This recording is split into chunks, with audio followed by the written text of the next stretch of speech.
नमस्कार दर्शक बंधु ओडिया प्राइम टी को आपण पुणी थे स्वागत। पेंशनधारी उपभोक्ता केंद्र सरकार तरफ आसला खुशी खबर।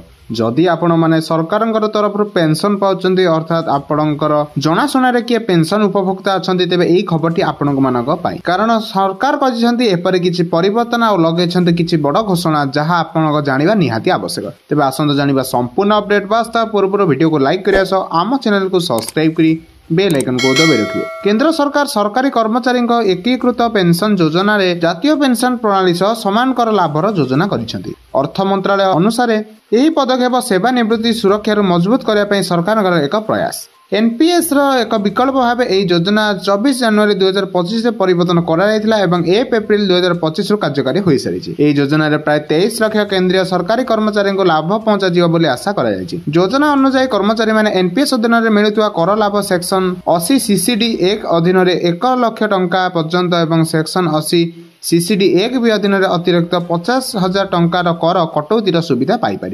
यह सहित 25 वर्ष किंवा तदर अधिक सेवा अवधि कर्मचारी मान सेवा निवृत्ति पूर्व शेष 12 मासर हाराहारी मौलिक दरमार 50% पेंशन ग्यारंटी दिज्व। जदि कर्मचारी मृत्यु हो जाए तेज परिवार को पेंशन 60% भाग मिल। यह सहित 10 वर्ष कम सेवा अवधि कर्मचारी मासिक 10,000 टंकार निश्चित पेंशन व्यवस्था रही। योजना अंशग्रहण करने को इच्छुक कर्मचारी मैंने 30 सेप्टेम्बर 2025 सुधा ऑनलाइन कि ऑफलाइन माध्यम आवेदन करेंगे। एकदा उपस जोगदेले यार अंतिम निष्पत्ति एवं कर्मचारी एनपीएस रु फेरिया संभव होना। केंद्रीय मंत्री अश्विनी वैष्णव यह योजना को सरकारी कर्मचारी कल्याण एवं सेवानिवृत्ति आर्थिक सुरक्षा एक ऐतिहासिक पदक्षेप बोली अभिहित करते। तेबे यह थिला पेंशन उपभोक्ता कर्मचारी मानक खुशी खबर। तेबे यहीपरि खबर प्रथम जानापी आम चैनल संगे जोड़ी होई रुहंतु। धन्यवाद।